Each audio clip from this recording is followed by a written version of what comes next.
En la segunda mitad del siglo XIX nos encontramos en Rusia con las grandes obras de corte realista, ya sea literarias como pictóricas, que terminarán configurando toda una idea cultural de la propia nación.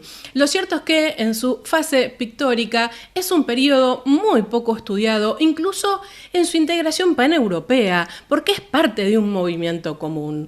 En Rusia, aún así, el romanticismo tendrá un corte realista del día a día y ahí se buscará la expresión.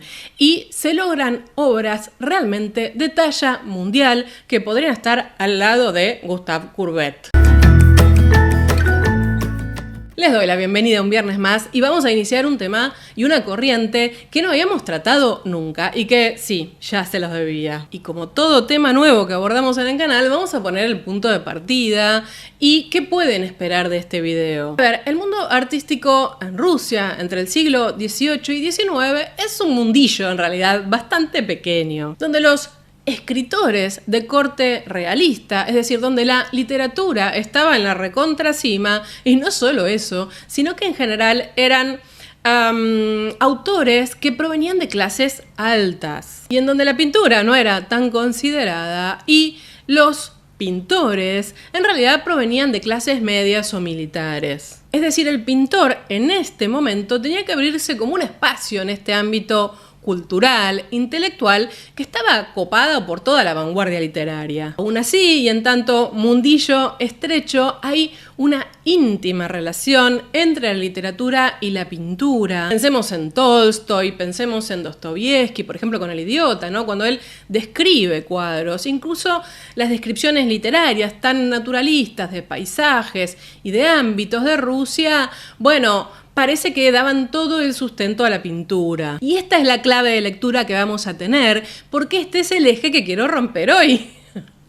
Me voy a dedicar exclusivamente a la pintura, no voy a hablar de la pintura en relación a la literatura. Y para darle más sustento argumentativo a todo esto, hacia el final les traigo una anécdota muy jugosa entre un pintor de primera línea y un escritor de primera línea. Entonces, para contarles todo lo que preparé para hoy, vamos a acelerar.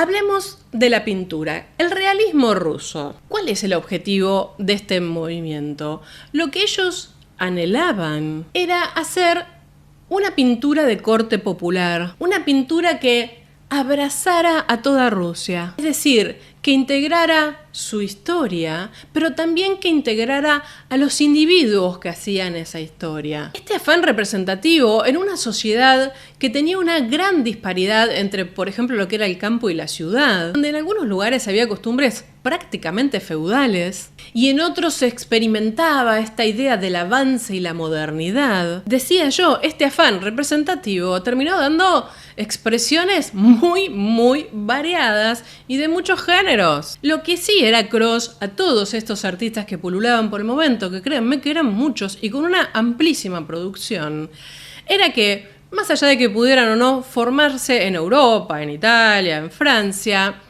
la pintura tenía que reflejar el suelo natal, tenía que estar hecha por pintores locales. Ser pintor significaba, ante todo, haber nacido en esa tierra. Ahora, todo esto no sale de la nada, porque muchas veces se pasa muy esquemáticamente de decir, bueno, en Rusia se pintaba íconos y de repente realismo. Aún así, en el siglo XVIII es verdad que buena parte de la expresión pictórica rusa tenía que ver con la religión. Pero también es cierto que apenas iniciado este siglo XVIII, como digo, con Pedro I, bueno, la modernidad, la construcción de la nueva capital, San Petersburgo, la Ilustración, la fundación de la Academia de Ciencias y una cantidad enorme de instituciones educativas, espacios para la experimentación científica y los descubrimientos, lo cual de alguna manera propició el desarrollo de un arte laico más fuerte. ¿Y por qué se refuerza el arte? Bueno, porque es una herramienta en el apoyo de la investigación científica. Como había pasado también en Inglaterra, ¿no? Piensen en Turner, que empezó como topógrafo. Entonces, el grabado y el dibujo tenían una gran utilidad práctica para registrar especies, para registrar justamente los territorios. Y ahí en 1757, cuando se funda la Academia de Bellas Artes, bueno, se encuentra el espacio para una sólida formación profesional en el arte del dibujo. Esto hace que la sociedad rusa del 18, y miren ustedes, me estoy yendo un siglo y pico antes para poder entroncar con que esto no nació de la nada, decía yo, esto hace que la sociedad rusa, que el hombre ruso, de alguna manera viva un despertar, viva un interés por sí mismo, por su historia, por su cultura, lo cual también abre espacios para un arte que ya no solo pretende registrar científicamente, sino que pretende recuperar lo que pasaba en todo el país. Ahora, este momento artístico, un tanto costumbrista, podríamos decirlo, busca su fuente en la experiencia que ya se había vivido en Occidente. Aún así es bastante curioso porque Pedro I era muy fan de, por ejemplo, la pintura holandesa, que sabemos que él, desde el barroco, ¿no? La pintura holandesa y las escenas de género abundaban, pero aún así no se inspiraron tanto los artistas rusos en eso. Sí, un poco, y a partir de Pedro I se instala esta idea del hombre culto, emprendedor, entonces se desarrolla muy fuertemente la retratística, lo cual habla de querer presentarse en tanto uno, en tanto personalidad individual, algo por supuesto muy relacionado con la ilustración. Junto al retrato tenemos también en el siglo XVIII, y a cuenta del reflejo del país, un fuerte desarrollo del paisaje, que tampoco sale en Rusia de la nada, sino que tiene un antecedente en los grabados, en las pinturas decorativas. Ya para la segunda mitad del siglo XVIII se consolida en el arte toda una mirada plástica mucho más clasicista, es decir, se presta mucha atención a la forma, a la composición, a usar mecanismos racionales para expresar lo que es necesario en un cuadro, lo cual por supuesto es mucho más palpable en el género de historia que en el retrato. Ahora, este género de historia comienza ya a mezclarse con otras ideas que también venían de Occidente, que tienen que ver con cierta idea del naturalismo, del realismo, es decir, de reflejar la realidad, y se propaga a la vez la idea de cierto sentimentalismo, es decir, un cierto culto del hombre natural, del hombre que no necesita disfrazarse o ponerse una coraza para expresarse. Cierta idea romántica. Así llegamos al siglo XIX, así nos podemos aproximar un poco a nuestro caso de hoy. A ver, la primera parte del siglo XIX, en términos sociales, culturales, históricos y demás, fue bastante convulsa. Pero pasan hechos importantes que hacen a la mentalidad del pueblo ruso y también a la mentalidad de los intelectuales. Una, conocida por toda Europa: las guerras antinapoleónicas. ¿Y qué creen que pasa en Rusia? Lo mismo que pasa en toda Europa, en España, por ejemplo. O sea, despierta el interés por la propia nación, por la cultura del propio pueblo, ante el invasor. A su vez también tenemos las revoluciones decembristas, que son de la propia nobleza, una suerte de nobleza revolucionaria. Todo esto es mucho más complejo, yo estoy tirando algunas ideas generales, que combaten a los de su propia clase. ¿Por qué? Porque quieren abolir la servidumbre y la autocracia. Es decir, se plantean de alguna manera hacer de Rusia una nación moderna, que un poco estaba al calor de los tiempos. Hablamos recién de la lucha contra Napoleón y la exacerbación del sentido patriótico. Si uno mira al pueblo, dice, bueno, si vamos a defender esto, muchachos, no podemos tener al pueblo esclavizado. Esto fue brutalmente reprimido por el zar Nicolás I, lo cual de alguna manera, ¿no?, obturó algo que después terminó siendo implosión décadas adelante. Todo esto, y con una avanzada intelectual bastante importante, florece de alguna manera el urbanismo y la arquitectura. Y junto con ello, la expresión escultórica monumental que de alguna manera enseñe y refleje al pueblo. Porque el pueblo, ni más ni menos, había sido el que salvó a Rusia de la invasión enemiga. Todos estos ejes y ese descubrimiento de la idea de libertad, antiviolenta, la dignificación del trabajo, el amor a la propia patria, hace que, en el ámbito de la pintura, los artistas empiecen a desear no solamente representar todo esto, sino que para representarlo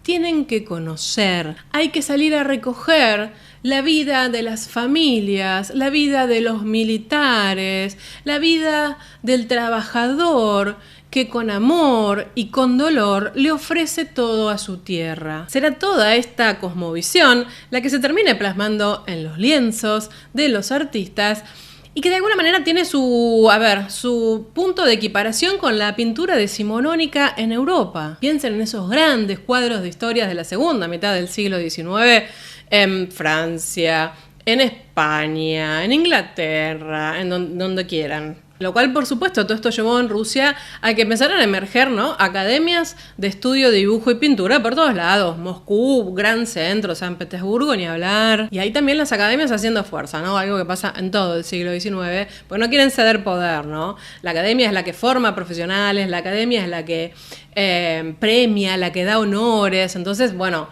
había mucha puja también por quién prevalecía en el mundo del arte. Pero de alguna manera también, al premiar artistas y mandarlos a Europa, bueno, toda la moda del realismo, toda la moda anticadémica, ¿no?, del romanticismo, empezaba a pregnar muy fuerte. Eso hace que tengamos como una coexistencia de pintura mucho más clasicista y de repente de expresiones realistas, románticas, incluso impresionistas. A pesar de que la Academia Rusa fomentaba más fuertemente en cuanto a los premios y becas que sus artistas viajaran a Italia antes que a Francia. Pero la mayoría salía para Italia, hacía su formación ahí de acuerdo a lo que lo habían becado y se daba una vueltita antes de volver por Francia. Entonces, nos vamos a la segunda mitad del siglo XIX. El arte pugna por imponerse en el campo intelectual y por ser en Rusia el fiel representante del pueblo, del espíritu de esa nación. Y los maestros rusos de este momento, del cual hoy vamos a hablar de uno, logran una síntesis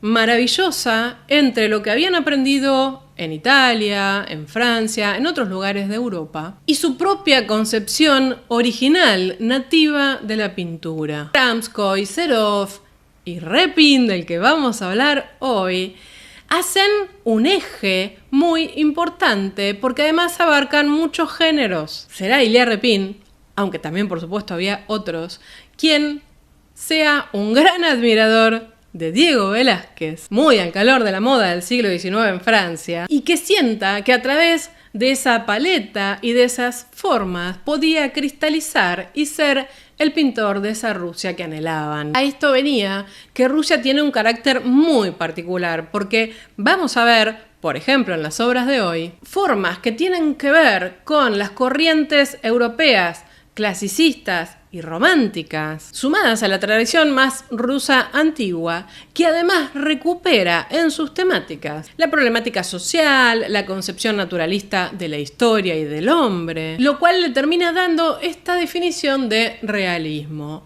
¿Cualquier realismo? No. Realismo ruso. ¿Todo era expresión y nada más? No. Hablamos de estudios, de técnicas, de la búsqueda del color adecuado que represente el paisaje o al campesino. El principio espiritual de todo esto es inseparable de la realidad. Quiero decir, los pintores rusos, Ilya Repin, aspiraban a un arte espiritualizado, ético y humanista, reflejado en la técnica. Y lo maravilloso de esto es que no se escapa a ningún género.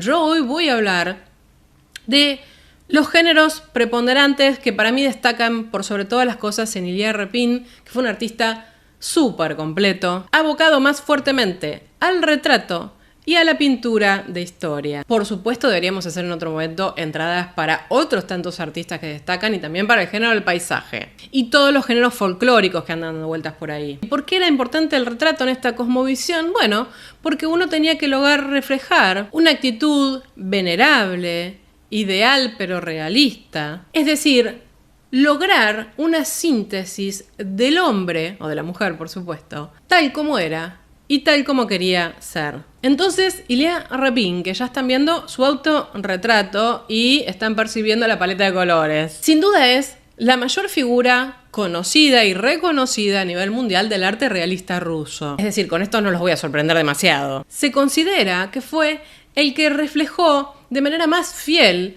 todos los principios de este realismo que venimos definiendo. Muy atento, muy inteligente, muy prendido de la vibra, ¿no? De lo que estaba pasando. Y fue tan bueno y tan capaz, como dije, en el retrato como en la pintura de historia. Y también pintura de género, porque algunas no corresponden a historia, habría que decirlo. Él es de origen ucraniano, su padre era militar, también era colono y se dedicaba al cultivo de la tierra. Lo cierto es que él empieza sus primeras herramientas en el mundo del arte en la escuela de topografía militar. Luego él se sigue formando con Bunakov, que era un pintor bastante destacado de iconos rusos. Pasa a la escuela de dibujo y finalmente también pasa por la Academia de Bellas Artes. Es tan destacado que logra una pensión en el exterior. Viaja a Austria, viaja a Italia y adivinen qué, se establece un buen tiempo en Francia. De ahí él viaja a Londres, pero bueno, lo cierto es que él, luego de toda esta formación, lo que desea es volver a establecerse en Rusia, que es lo que hace, y entra ahí en la vida cultural de Moscú. No me quiero olvidar que, obviamente, como buen fan de Velázquez, hizo lo que hicieron todos los artistas franceses del momento, ¿no? Viajar a Madrid en un par de ocasiones, ¿eh? Y a que no adivinan, copió a Velázquez y claro, a Tiziano. Tuvo una vida cultural súper activa. Él fue miembro de la Sociedad de Exposiciones Ambulantes, de esto después voy a hablar un poquito si me da el tiempo. Participó no solo en la Academia de Bellas Artes, también participó y concurrió al Salón de París. Fue profesor de la Academia de San Petersburgo, etcétera, etcétera. Él luego después se retira a una finca. Sobre esto después voy a recuperar alguna idea. Luego se cierra la frontera y él queda en el límite, queda del lado de Finlandia. Y no de Rusia, con lo cual queda un poquito aislado de la patria. Y para entrar a su obra, vamos a empezar primero por el retrato. Voy a arrancar con algunas obras que se dan posterior a que él gane su medalla de oro y por supuesto viaje a Italia, Francia y Austria. Porque creo que flota en el aire de sus retratos esta idea tan de Rembrandt también, ¿no? Tan barroca. Y esto no lo sustento solamente en la técnica, sino también en el interés por el común. Por ejemplo, veamos esta obra. Retrato de mujer. Hoy por hoy se la ha renombrado porque la verdad es que habitualmente se llamaba La Negra. Y corto un segundo el retrato y meto una mini charlita de café para explicar esto. En los últimos años, la mayoría de las pinacotecas y museos han reevaluado los títulos de las obras en función de no ser peyorativos o discriminadores, etcétera, con nadie, por supuesto, ¿no? Entonces, todo lo que llamaba, por ejemplo, busto de negro, o negra, o retrato de negra, o lo que fuere, fue reemplazado por busto de hombre, retrato de mujer, estudio de cabeza, no estudio de un negro, por ejemplo, como las obras de Rubens, que están en el Museo Real de Bellas Artes de Amberes. Cierro charlita de café. Vamos a nuestro retrato. Es un retrato, desde mi punto de vista, muy expresivo, muy espiritual, ya lo deben estar ustedes notando. Nos presenta a una mujer concentrada, un tanto estática, un tanto misteriosa. Sus manos son muy expresivas. Atención con las manos, porque es una característica muy lograda y destacada de Ilya Repin. Las manos esas subrayan a esta mujer que se nos aparece como elegante. Tiene de fondo un color oscuro, sí, pero vean ustedes qué equilibrio perfecto, ¿no? Uno puede apreciar bien los colores, los matices están muy armonizados y eso sirve para destacar el cuerpo, el collar, la vajilla, las telas. Es muy interesante cómo acá, a través del trabajo de los tonos, de los colores, ¿no? Equipara lo apagado con los matices más finos, más vibrantes, más cálidos. Y que la pincelada o la expresión no nos haga creer que esto está hecho al azar. Miren ustedes las joyas de color oro, la tela, la pipa de agua, cómo reluce. Quiero decir, ya vemos acá en Ilya Repin una variedad de técnicas pictóricas muy amplias, un manejo adecuado de lo que quiera. Hay trazos más pastosos, sin embargo tenemos una carnación muy suave en el rostro. ¿Por qué traje esta obra? Primero por esta idea del carácter común, ¿no? De reflejar a alguien del común. Segundo, porque él pinta esto, ¿no? En el marco de su viaje a París. Ya había estado estudiando las grandes obras más realistas y naturalistas del pasado. Y se cree que hay una conexión directa de este momento por el cual él eligió esta temática de la negra, que es en relación a los estudios africanos que en ese momento estaba haciendo Mariano Fortuny, un artista muy importante en la París de ese momento. Quiero decir, estamos en una París en donde los estudios que tienen que ver con otras razas abundan, ¿no? Aparece el Museo del Hombre, la antropología, pero para mí, por sobre todas las cosas, tiene un despliegue técnico. O sea, las pinceladas más lisas, las pinceladas más empastadas. Y de hecho, el tratamiento que le da a esta modelo no tiene tanto ese semblante de lo exótico, porque la muestra como una mujer seria, concentrada, espiritual. De hecho, Rapin adoraba este cuadro, lo expuso en el Salón de París y hoy por hoy es considerado una de las grandes obras maestras de él. Y para pasarnos a otra idea que tenga más que ver con el naturalismo dentro de Rusia, vamos a ver también este otro retrato que lo seleccioné porque me encanta, la verdad, que es de Stasova. Es de 1884, estamos hablando de un poquito más de 10 años después. Es muy distinto, tiene una solución plástica diferente al que vimos hasta ahora. Quiero decir, miren la gama cromática, ¿no? Prácticamente nada que ver. Bueno, acá se ve un poco más la influencia de quien fuera de alguna manera su maestro, con quien interactuara, que es Kramskoy, y además austeridad total, ¿no? Cero accesorios. Ahora, ¿cómo logra Repin transmitirnos, ¿no? La calidad humana,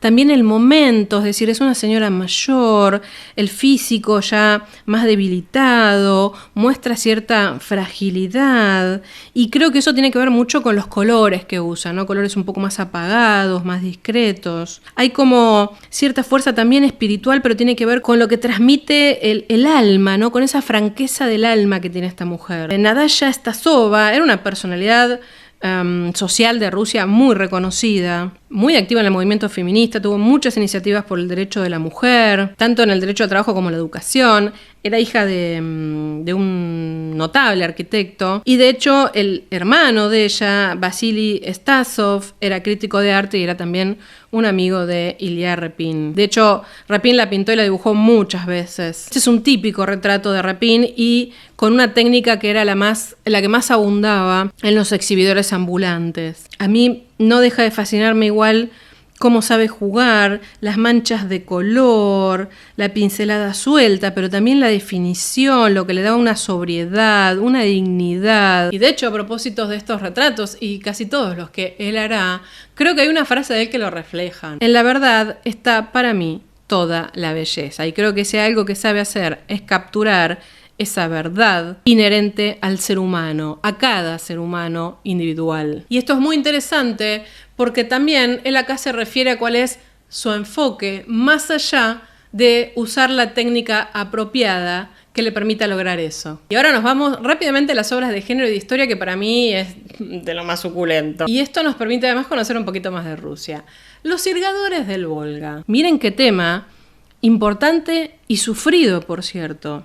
La obra nos muestra a 11 hombres tirando de una barcaza en el río Volga, mediante una sirga, por eso se llama los sirgadores. Uno mira esto y logra entender que están agotados, da la sensación de que se van a caer, que no pueden más. Uno puede percibir el esfuerzo de tirar contra la corriente, ¿no? Un día caluroso, un día seco. Y de hecho es muy interesante porque en la época en que Ilya Repin pinta esta obra, el oficio de sirgador, justamente por ser tan cruel, tan inhumano en algún punto, estaba casi en extinción. De hecho, les conseguí unas fotos para que vean cómo era este oficio de sirgadores y sirgadoras, porque también las había mujeres.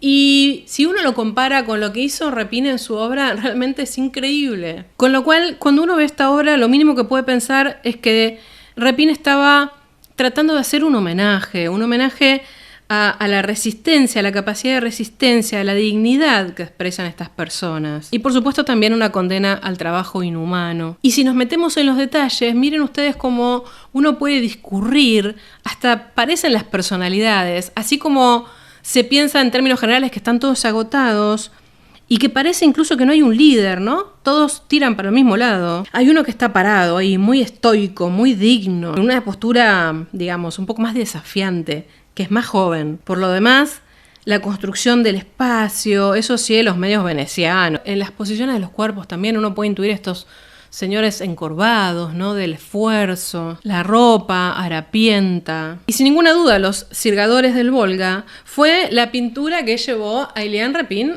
a la fama, ¿no? Una pintura muy realista y muy sensible. Otra de sus grandes máquinas fue esta obra llamada Procesión de Pascua en la región de Kursk. Y de hecho es considerada como la pintura rusa por excelencia, ¿no? Este formato donde se muestran diversas clases sociales, la cierta tensión. Miren, vayan observando con detalle a cada uno de los personajes que se pueden visualizar. Todo esto en un conjunto de algo que hace homenaje a la nación, ¿no? Que es presentar una práctica de una tradición religiosa. Por supuesto es una práctica de la Iglesia Ortodoxa, ¿no? Que es una procesión que sale en la zona del Kursk del monasterio de Korsena. Ahora, una composición tremenda, ¿no? Estamos bastante equiparados entre todo lo que hay de tierra y todo lo que hay de cielo, y aún así podemos visualizar muchas personas, cada uno con una actitud, con una mirada, con ropas, con acciones que nos permiten identificar, como decía yo, las distintas clases sociales en un paisaje ruso. Y hasta ahora vimos una escena prácticamente de género con estos sirgadores del Volga, algo que sucedía en ese mismo momento, quiero decir contemporánea, Ilya Repin. Vimos también esta práctica que nos habla del interior, de Rusia, del campo. Y ahora el otro ejemplo que les quería traer tiene que ver con algo histórico. Y no es ni más ni menos que este magnífico cuadro de Iván el Terrible y su hijo. Su nombre en inglés detalla exactamente que es Iván el Terrible y su hijo Iván en noviembre del siglo XVI. El carácter psicológico de esta pintura, yo no sé si alguien lo puede negar, es impactante. Lo que está mostrando es a Iván el Terrible justamente horrorizado, que está abrazando a su hijo. Y su hijo está agonizando. ¿Por qué? Porque es él quien lo golpea y lo hiere mortalmente en un arranque de furia. Es decir, el propio padre mata a su hijo. Miren la mirada de, no sé cómo decirlo, de espanto, de locura, de angustia, de todo junto que tiene Iván en este momento. Es tan profunda. Y el hijo, ¿no? Ya casi ido, casi muerto, con una expresión serena. El punto de vista que elige Repin acá, en donde nos pone a la altura de ellos para vivir ese dramatismo, ¿no? Estamos también postrados en el suelo nosotros. Entramos a la habitación y nos arrodillamos para presenciar esto y quedamos traumados. Yo creo que hasta acá no nos queda ninguna duda de las posibilidades de Ilya Repin, un gran maestro. Era uno de esos pocos que tenía una diversidad de recursos y que los usaba tan bien que realmente, claro, bueno, fue un gran formador también, ¿eh? Y yo hablaba de Kramskoy, que fue una gran influencia en Repin, y algún día deberíamos traerlo a cuenta. Pero lo cierto es que Repin en los personajes, más allá de la composición, logra un carácter tan psicológico, tan espiritual, nos transporta. Eso solo lo puede hacer alguien con una capacidad de empatía y de observación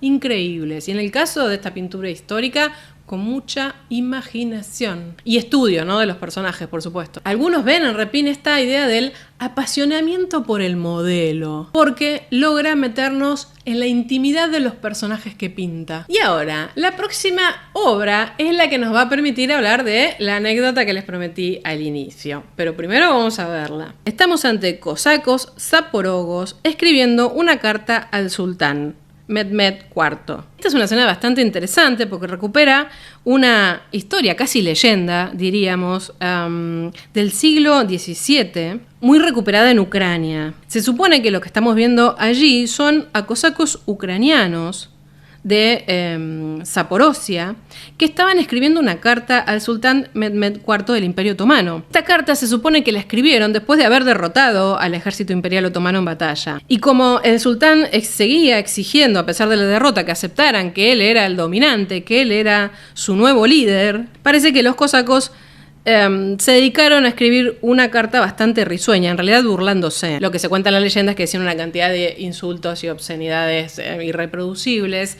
Lo cierto es que si bien se creyó que esto era una leyenda, aparecieron versiones muy antiguas de esta supuesta carta, con lo cual todavía está ahí. Pero bueno, lo que nos interesa es que el cuadro muestra esta historia o este momento tan divertido, ¿no? ante el ultimátum del sultán, que estaba muy preocupado. Y bueno, en la época de Repin, estos personajes eran como muy valorados, esta historia sobre todo. ¿Por qué? Bueno, porque hablaba de la libertad, y por otro lado también eran como amantes de la guerra, los cosacos, ¿no? Y si nos vamos a la cosa técnica, es una pintura muy, muy compleja. Y de hecho le llevó años a Repin hacerla, hizo muchos bocetos y también le llevó mucho tiempo investigar, ¿no? Por supuesto, él esta obra la pensó un poco en clave de humor, porque el tema daba para eso, y también en términos de fraternidad. Y sobre este cuadro hay una anécdota que Repin la retomará como si fuera épica, ¿no? Él en ese momento era parte de la vida cultural en Moscú, estaba instalado allí,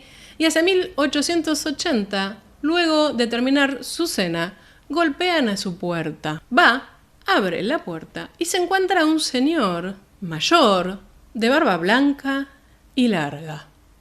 Por supuesto lo reconoció al instante. Era Tolstoy. Tolstoy para este momento era lo más del mundo cultural. Ya había publicado todas sus grandes obras. Celebridad total, quiero decir, todo el mundo lo conocía y lo reconocía físicamente. Y sí, Tolstoy quería visitar y conocer a Ilya Repin, que ya era un pintor también bastante destacado de la escena cultural. Cuestiones que pasan, charlan durante horas, y en un momento Tolstoy se interesa por unos bocetos que estaba haciendo Ilya Repin de una obra, la de los cosacos. La observa mucho tiempo, entonces Ilya Repin le empieza a contar la historia y por qué la había elegido, y Tolstoy lo mira y le dice: no es muy buena, no hay acá una idea fuerza. Imagínense cómo se quedó Repin, ¿no? O sea, te lo dice Tolstoy, ¿ok? Se va. Y bueno, esto le quedó dando vueltas un par de días a Ilya Repin, diciendo: me visita Tolstoy, re grosso, me quiere conocer, y viene y me bardea el cuadro. Con lo cual Ilya Repin se queda un poco turbado, ¿no? Los siguientes días piensa y le da vueltas y le da vueltas, hasta que decide escribirle a Tolstoy. Y en esencia lo que le pone es: gracias por tu consejo, pero voy a continuar con la obra tal como la pensé, porque yo creo que hay un tema y una idea principal, y deberíamos entender que una idea principal es una cosa para un escritor y otra muy distinta para un pintor. Dos gigantes se habían conocido y uno de ellos había entendido que el camino de la pintura no necesariamente tenía que estar linkeado con el de la literatura. Finalmente, al realismo ruso pertenecen los mayores logros artísticos del siglo XIX. En este momento, la pintura logra estar a la par de la literatura en el mundo del arte. El gusto por los temas populares ya se había asentado y será esta mirada sobre el pueblo la que repercuta fuertemente en lo que será el arte del siglo XX, con otras características políticas y sociales, por supuesto, porque de hecho será la propia experiencia de los pintores realistas rusos del siglo XIX la que impactará fuertemente en las burguesías y en los procesos revolucionarios que estarán por venir. Sin duda, el carácter específico del realismo ruso no va tanto por el lado romántico, sino por su capacidad analítica y su derivación y anclaje en temas sociales. Hay como un maridaje de ideas estéticas y de una mirada política, por supuesto. Será la sociedad de exposiciones de artistas ambulantes o itinerantes, de la que participó Ilya Repin muchos años, la que promoverá este carácter nacional y accesible a todo el pueblo ruso. El realismo ruso quería mostrar fenómenos de la realidad a la vez que reponer, valorizar y construir un héroe nacional, un héroe positivo, si se quiere. Ya hacia finales del siglo XIX e inicios del XX, Rusia pasará por un periodo histórico muy, muy interesante que tendrá fuertes impactos, por supuesto, en el arte, pero que debería ser tema de otra entrada. En cuanto a Ilya Repin, como dije, él en un momento se retira a una finca diseñada por él mismo, que llamó Los Penates en honor a los ídolos romanos, y que, como dije, tras la revolución de 1917 y el establecimiento de las fronteras quedó del lado de Finlandia. Él siempre siguió haciendo arte que reflejara a las costumbres del pueblo o a personajes del pueblo, es decir, del vulgo, gente común. Ya muy grande aceptó hacer algún que otro retrato de algún personaje más importante, quiero decir político, militar, pero siguió trabajando en general reflejando las danzas, las costumbres, los hábitos de la gente del interior de Rusia. Morirá en el año 1930 y está enterrado en el jardín de su casa. Hasta aquí entonces la entrada del día de hoy. Me salté algunas cosas porque me pareció que se iba a hacer esto muy largo, pero si les gusta la temática del realismo ruso, podemos volver a hablar de ello más en profundidad y traer otros exponentes. Díganme qué les parece en los comentarios. Y si les gustó esta entrada, no olviden de regalarme un like para apoyar el contenido, de suscribirse al canal, tienen mis redes y la página web. Me callo entonces, nos vemos la próxima semana. Adiós.